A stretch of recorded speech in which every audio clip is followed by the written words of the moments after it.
तो ध्यान रखना, हमारे जो एनआरआईज के डिपॉजिट्स हैं, कमर्शियल बोरोइंग्स हैं, एफडीआई, एफपीआई, कंसेशनल लोन्स, सारे के सारे हमारे क्या बनते हैं, पार्ट बनते हैं किसका, कैपिटल अकाउंट का।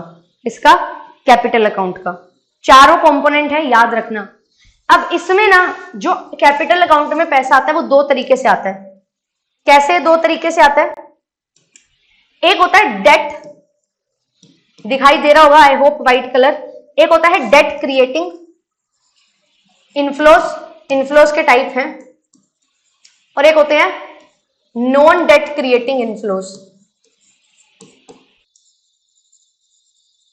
देखो कुछ पैसा होता है जो आपको लाइबिलिटी साइड पे शो नहीं करते, आप एज ए लाइबिलिटी नहीं आता आपके पास, जैसे कि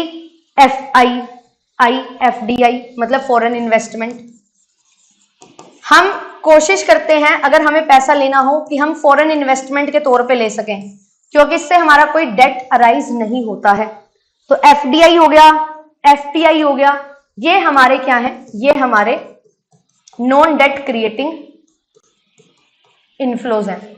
और वहीं पे, अरे सॉरी नॉन डेट क्रिएटिंग होगा, मैंने गलत लिख दिया, ये होंगे नॉन डेट क्रिएटिंग।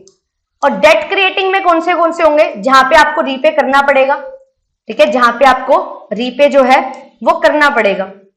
तो क्या क्या चीजें आएंगी यहाँ पे आएंगे कंसेशनल लोन्स, कि ठीक है आपको इंटरेस्ट रेट कम देना पड़ेगा, पर देना तो पड़ेगा ना, बाद में रीपे तो करना ही है, ठीक है।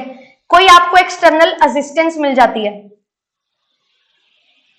एक्सटर्नल असिस्टेंस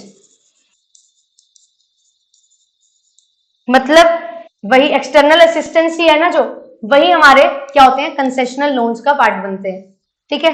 फिर उसके बाद यहां पे आते हैं नॉन रेजिडेंट के डिपॉजिट्स, कि जो नॉन रेजिडेंट है उन्होंने अपना पैसा डिपॉजिट करवा रखा है, ठीक है। ये चीज भी हमारे पास कहाँ आती है, ये चीज भी हमारे पास डेट क्रिएटिंग इनफ्लोज में कवर होती है।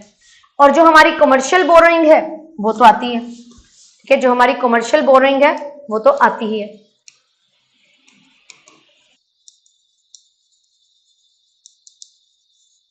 कमर्शियल बोरोइंग, एक्सटर्नल असिस्टेंस और एनआर डिपॉजिट्स, ये हमारे डेट क्रिएटिंग है, ठीक है।